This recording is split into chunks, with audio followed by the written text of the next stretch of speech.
Bonjour. Cours de français. Qu'est-ce que je peux faire pour vous? Les dialogues. Un petit rappel. Il faudrait regarder l'écrit sur mon blog. Voici l'adresse pour les nouveaux arrivés. Je cherche l'adresse.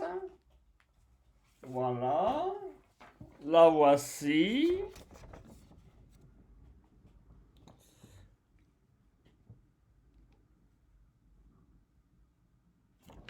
Vous allez sur Français à toute allure sur mon blog et vous la trouverez.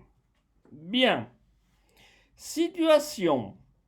Nos amis franco-espagnols se trouvent à l'office de tourisme ou au syndicat d'initiative à Hendaye. L'office de tourisme, plus simplement, et souhaitent visiter la région. Plusieurs propositions sont abordées. Tout le monde parle français.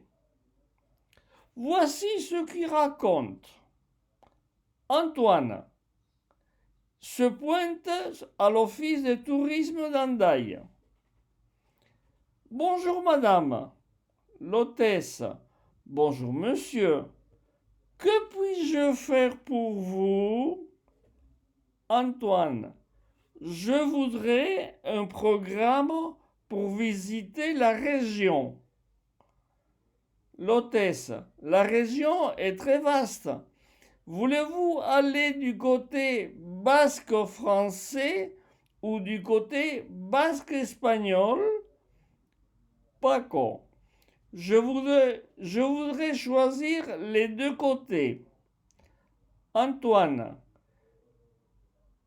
Paco, pour ta proposition, nous allons avoir besoin beaucoup de temps et nous n'en avons pas tellement.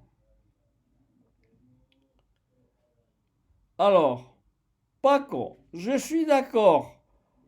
Propose-nous quelque chose de concret.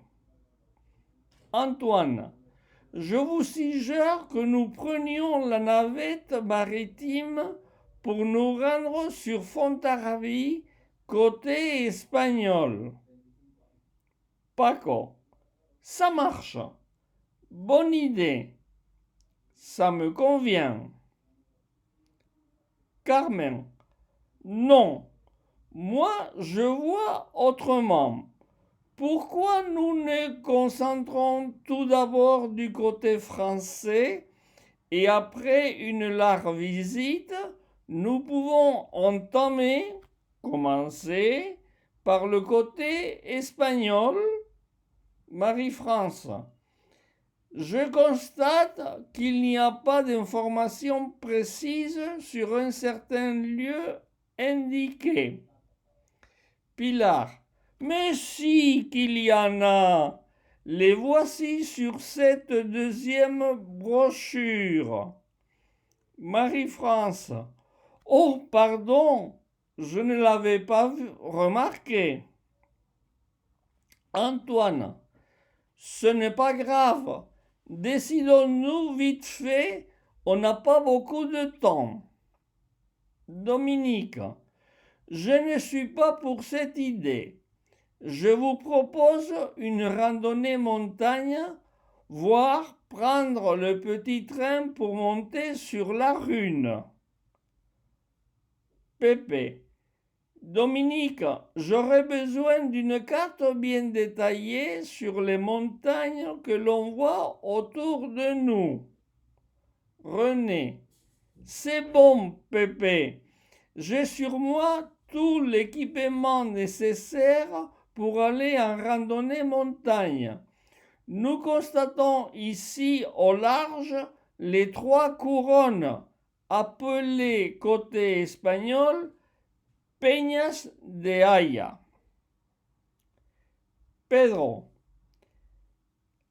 et on ne peut pas choisir quelque chose de plus simple à la portée de tout le monde? Gilles. Désolé. Je ne suis pas pour. Si vous continuez à être indécis, je prends le train et je rentre à Paris. Juan. Qu'est-ce que je peux faire pour vous maintenant pour trouver une solution adaptée à tout le monde? Roland. À moi, ça me manque d'aller en train. Pourquoi on ne peut pas prendre le train basque-espagnol, le Topo, et nous rendre sur Saint-Sébastien? Rosa. Je suis d'accord, Roland, et je vous propose de faire une journée au tapas. Bernard.